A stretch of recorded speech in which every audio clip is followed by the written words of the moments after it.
की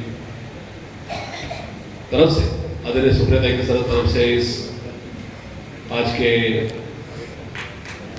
अधिवेशन को बहुत बहुत शुभकामनाएं देता हूँ। 90 साल पूरी कर आप 91 साल में आज प्रवेश कर रहे हो, उस बात की बहुत बहुत बधाई। लेकिन उसी के साथ आपकी विचारधारा थी, इसी वजह से गए 11 साल छोड़कर बाकी 68 साल में देश एक साथ रहा, एकजुट रहा। इसके लिए मैं आपका आभार व्यक्त करता हूं। और जिन्होंने ये विचारधारा छोड़ी, उसी वजह से आज देश में काफी गड़बड़ी हो रही है। ये इस बात की मराठी में उसको कबूली बोलते हैं, हिंदी में उसको इस बात की सहमति बोलते हैं। ये मैं मानकर यहाँ पर मेरी बात रखना चाहूंगा। उसका कारण है कि कांग्रेस एक वक्त था जब कांग्रेस की लहर थी 1947 से लेकर करीबन 90 तक। एक दूसरा आनी बानी वाला मामला जो 78 से लेकर 80 तक हो, उसके बाद वीपी सिंह जी की सरकार हो, वो बातें छोड़ते हुए तो कांग्रेस ही रही।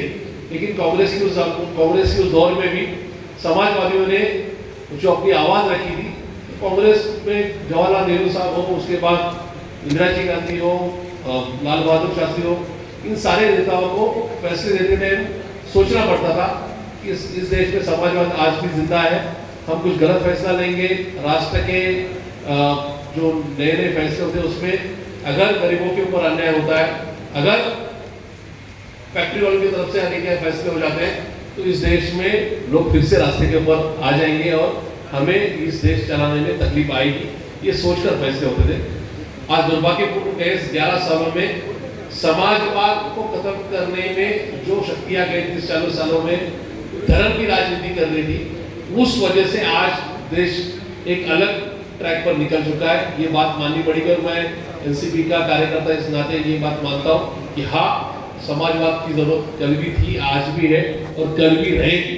उसका कारण है कि आज देश जिनके हाथों में, जिन पार्टियों के हाथ में, उनकी उस पार्टी के पीछे पार्टी की जो मातृ संस्था है जो पर्दे के पीछे काम करती है, उसको वो और उनकी टीम कुछ इस तरीके से का जहर बोल रही है, जिसमें वो जहर आज राष्ट्र को खत्म करने के लिए आगे लेकर जा रहा है। मैं मेरी साथी अश्विनी से बोल रहा था,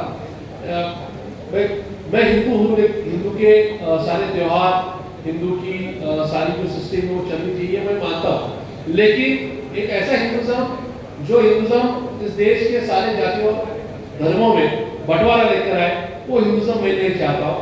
मैं इस अप्रैल में जो अम्बेडकर जयंती हो गई और बौद्ध पूर्णिमा होने के बाद जितने भी मेरे साथी हैं जो शेड्यूल कास्ट से आते हैं, शेड्यूल ट्राइब से आते हैं, आरपीआई में है, वंचित आघाड़ी में, मेरे पार्टी में, कांग्रेस में, वो जहाँ पर में मिलते हैं, वो जो रामनवमी हो गई और अम्बेडकर जयंती हो गई, उसमें मैंने जो फासला देखा, उसके बाद बार उनको मैं बोलने की कोशिश कर रहा हूँ कि आपको नींद से जगने की जरूरत है। वो रामदास अठवले जी की आरपीआई हो, वो प्रकाश अम्बेडकर जी की वंचित आघाड़ी हो, हमारी राष्ट्रवादी हो या कांग्रेस हो या बाकी समाजवाद में काम कर रहे सारे पार्टियों को मैं ये बोल रहा हूँ। उसका कारण है कि रामनवमी का त्यौहार मैं हमेशा देखता हूँ। देखिए, राम भगवान श्री राम सबके दिल में बसते, कि कोई झंडा लेके घूम के जय श्री राम बोलता है, कोई बिना झंडा लिए भी जय श्री राम बोलता है, और आखिरी में सबको हे राम भी बोलना पड़ता है। लेकिन मैं गए 2 साल की जो रामनवमी देख रहा हूँ, जिसमें मुझे इस देश का सफर किस तरफ चल रहा है वो इंडिकेशन मिल रही है। वो ऐसा था कि इस साल के जितने भी रामनवमी के मैक्सिमम बोर्ड्स, बैनर्स, होर्डिंग्स लगे, उसमें युवा वर्ग ज्यादा था। अच्छा, युवा वर्ग ज्यादा होने में मुझे तकलीफ होने की कोई जरूरत नहीं, लेकिन इस युवा वर्ग में पिछड़ी वर्ग के बच्चे ज्यादा थे। अच्छा, पिछड़ी वर्ग के वो बच्चे के उनके जो गैंगस्टर है, उनके फोटो रामनवमी की शुभकामनाएं देने के वाले होर्डिंग पर आते, तो उसमें मुझे कोई दुख होने का कारण नहीं। लेकिन उसमें जो नारा था, कट्टर सनातन धर्म की जय हो, वो मुझे बेचैन कर रहा था। मैं बार जितने भी आरपीआई और बाकी के सिस्टम पे काम करने वाले, पार्टी में काम करने वाले नेता ने उनको बोल रहा था कि आप ये धोखा समझ नहीं रहे हो। वो जो लड़का है या लड़की है, जो युवा युवती है, उसके बोर्ड्स के ऊपर उसके फोटोज है, उसके नाम है, और ऊपर जो स्लोगन है वो स्लोगन वो एक्सेप्ट कर रहे हैं। जिनके हाथों में स्मार्टफोन है, आईफोन है, जो एक सेकंड में गूगल चेक करता है, हर चीज में वो जाके इंटरनेट में जाके हर चीज की मालूमात देने की कोशिश करता है। उसको पता ही नहीं है कि कट्टर सनातन धर्म की जय बोलकर वो किस चीज के पीछे भाग रहा है। जिस कट्टर सनातन धर्म ने उसके जाति को, उसके धर्म, उसके क्या समुदाय को सैकड़ों साल, हजारों साल बाहर रखा, आज वो उसके पीछे भाग रहा है। ये बड़ी दुर्भाग्यपूर्ण बात है। लेकिन उसी के साथ उस समाज के नेता या इन जितने के आघाड़ियों में, जिन अलायंस में काम करने वाले या इन सेक्टर में काम करने वाले नेता आज चुप बैठे, वो सबसे बड़ी दुर्भाग्यपूर्ण बात है। उसका कारण है कि बाजू में नेपाल चल रहा है, बाजू में श्रीलंका चल रहा है, बाजू में बांग्लादेश, पाकिस्तान, अफगानिस्तान ऑलरेडी चल चुका है। वहां के युवा जग चुके हैं।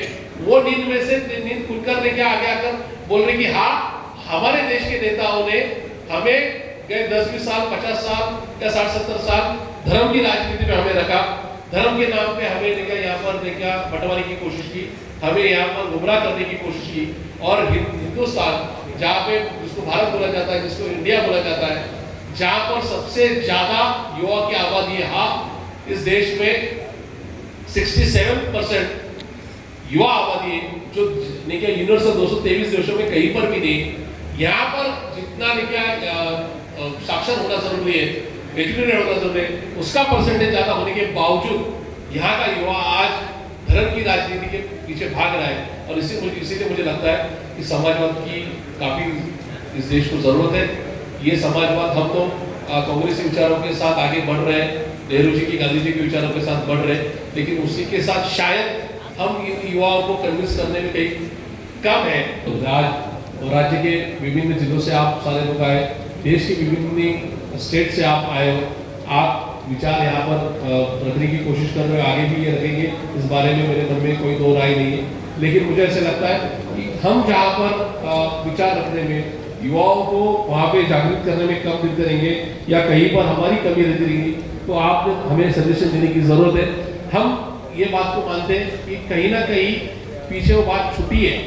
जब हम एज ए यूपीए गवर्नमेंट करके 2004 से 14 तक इस देश में थे, तब शायद कहीं पर उस बातों को रोकने में हम कम गिर गए, कम जो उसमें कुछ बदलाव लाने की जरूरत है।